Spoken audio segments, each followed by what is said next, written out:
මම මේ කතාවක් කියන්නේ මොකද්ද මේ මහා බැංකුවේ සල්ලි මේ වෙන account එකකට ගියයි කියලා. නෑ මෙහෙමයි අත වශයෙන්ම කනගාටුයි මට පාර්ලිමේන්තුවෙන් එළියේ මේ ප්‍රකාශය කරන්න සිද්ධ වීම ගැන. මොකද මම පාර්ලිමේන්තුවේ ඇතුලේ ඔෆිෂියලි මේ ස්ටේට්මන්ට් එක කරන්න තමයි ලෑස්ති වෙලා හිටියේ. මොකද මුදල් කමිටුවේ සභාපති හැටියට මේ ප්‍රශ්නේ ගැන අද උදේ ඉඳලා මමත් මගේ කමිටුවත් සාකච්ඡා කරලා නොයෙකුත් මාධ්‍ය වලින් මගෙන් කාරුණු විමසන නිසා මම පාර්ලිමේන්තුවෙන්ම නිවේදනයක් නිකුත් කරන්න තමයි ලෑස්ති වුණේ කමිටුවේ සමාජිකයන්ගේ අනුමැතියත් සමග. නමුත් අවාසනාවට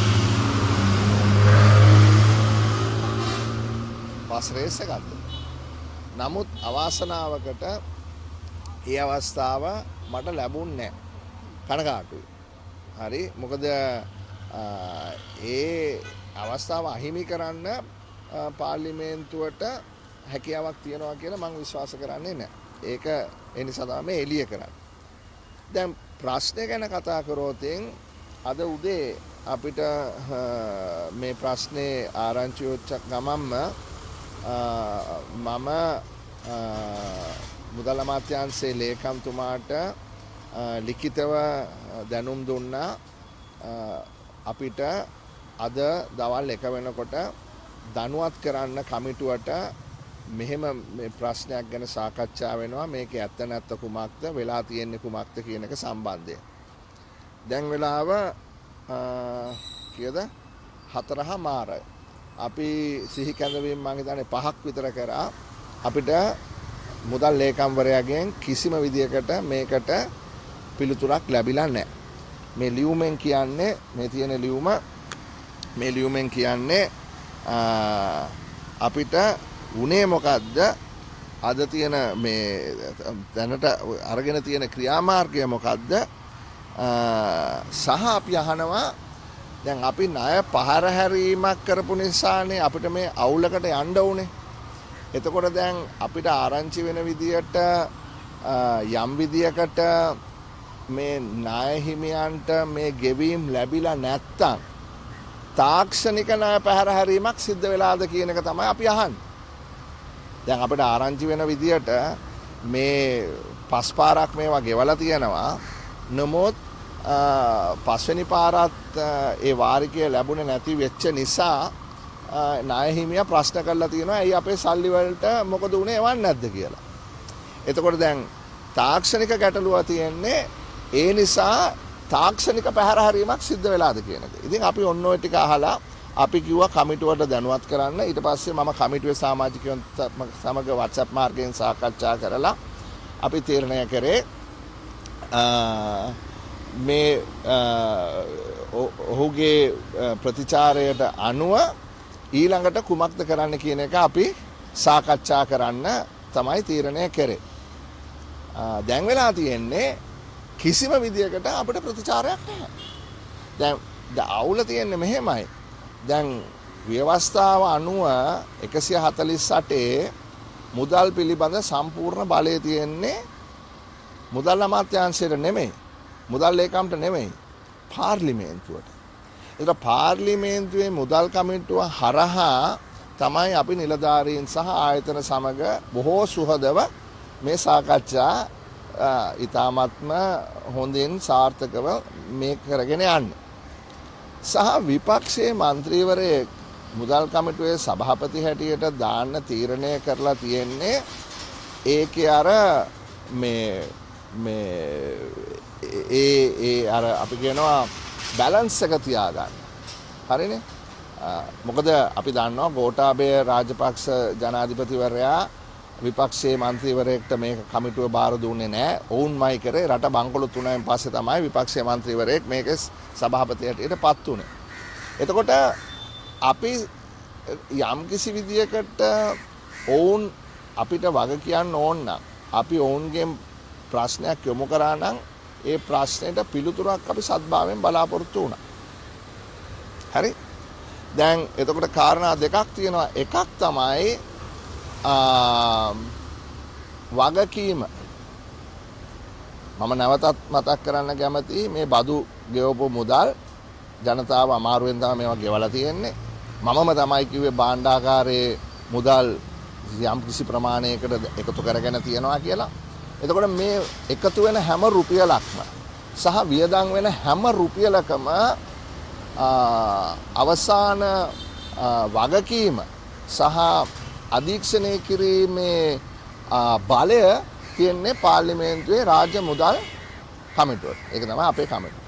හැම සතයක්ම එකතු වෙන සහ වියදම් වෙන.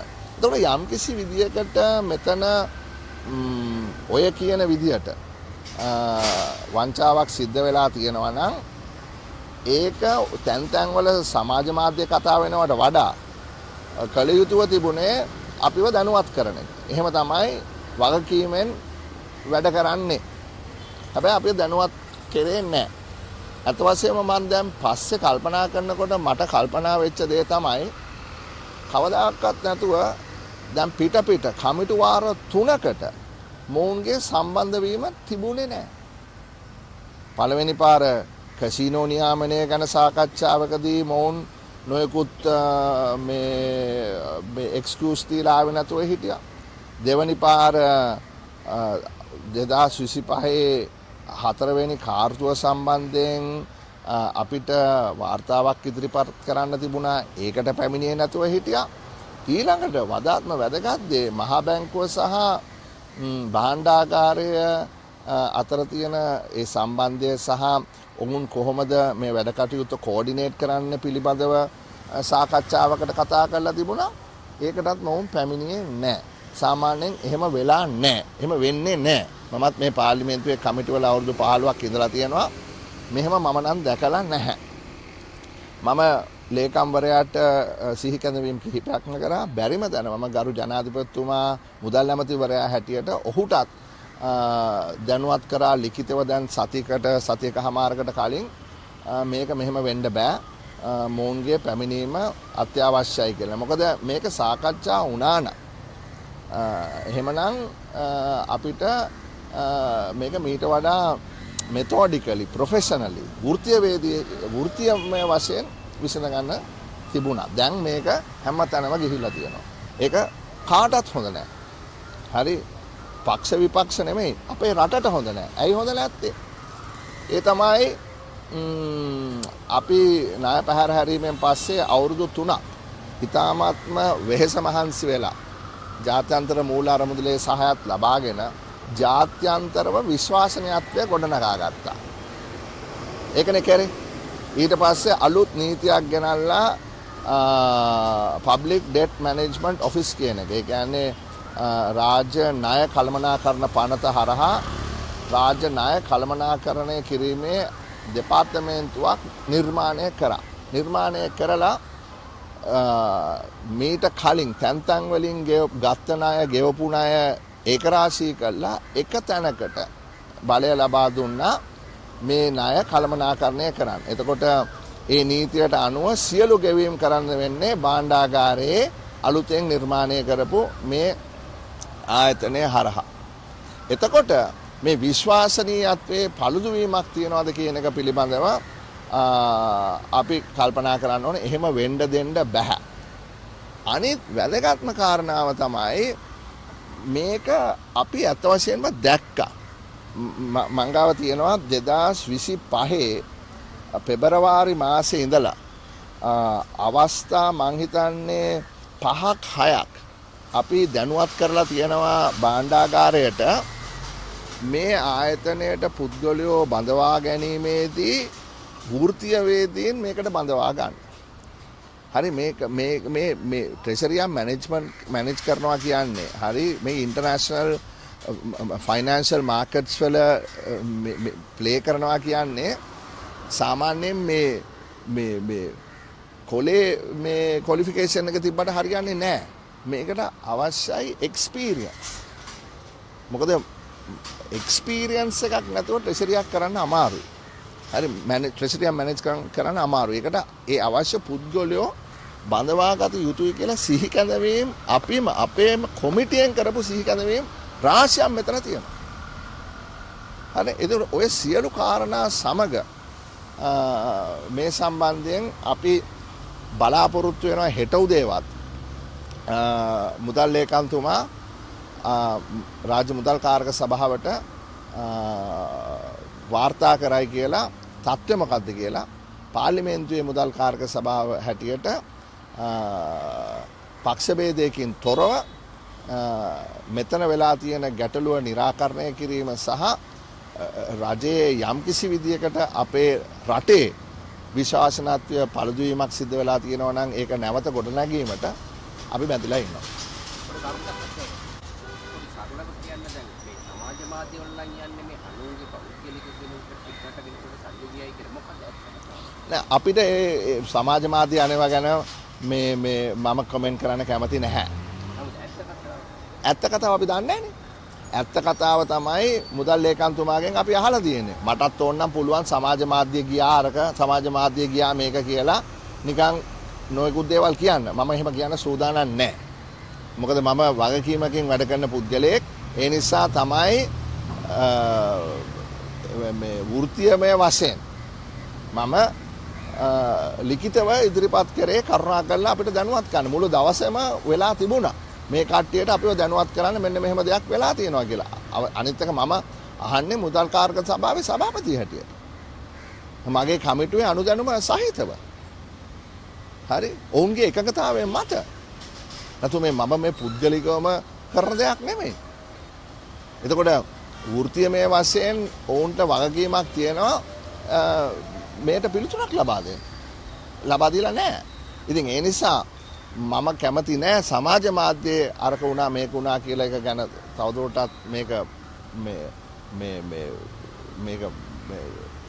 ඔහේ කතා කරන්න අපි බලාගෙන ඉන්නවා හෙට හෝ මොවුන් අපිට මේ ඉදිරිපත් කරයි කියලා සත්‍ය තොරතුරු ප්‍රමාණවත් කාලයක් පිළිලවත් එකක් එන ඔබතුමාට නැති වෙලා නෑ දැන් සමාජ මාධ්‍යයේ සංසරණය වෙනවා ලිපියක් මම ඒක ගැන කතා කරන්න කැමති නෑ මාර්තු මාසේ මොවුන් කමිටුවක් පත් කරලා තියෙනවා කියලා මේක ගැන හොයන්න.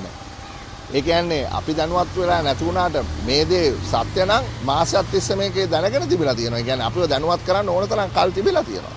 නමුත් ඒ කිසි දෙයක් මම දැනට මේ සාකච්ඡාවට බඳුන් කරන්නේ නැහැ. මොකද මට ඕනේ කෙලින්ම මුදල් ලේකම්වරයාගේ අස්සනෙන් පිළිතුරක් මොකද්ද මෙතන වෙලා තියෙන්නේ කියලා. ඒ කියන්නේ මහ බැංකුවත් ප්‍රතිරණය මුදල් ලේකම්වරයා. ඔව් මුදල් ලේකම්වරයාගේ. මොකද මේක මුදල් ලේකම්වරයා යටතේ තමයි රාජ්‍ය මුදල් කළමනාකරණ මේ ආයතනය අලුතෙන් පිහිටවලා තියෙන්නේ. ඔව් මහ බැංකුවට උපදෙස් දෙන්න ඇති මේ මුදල ගෙවන්න කියලා. එතකොට එතෙන්දී උනේ මොකද්ද? HSBC බැංකුවෙන් උනේ මොකද්ද? ඒක දැනට මම ඒ ගැන කතා කරන්න කැමති නෑ. මේකේ මේකේ මේ ගැඹුරු කාරණා ගැන මම මේ අදහස් ඉදිරිපත් කරන්නේ සමස්තයක් හැටියට තියෙන ප්‍රශ්නය.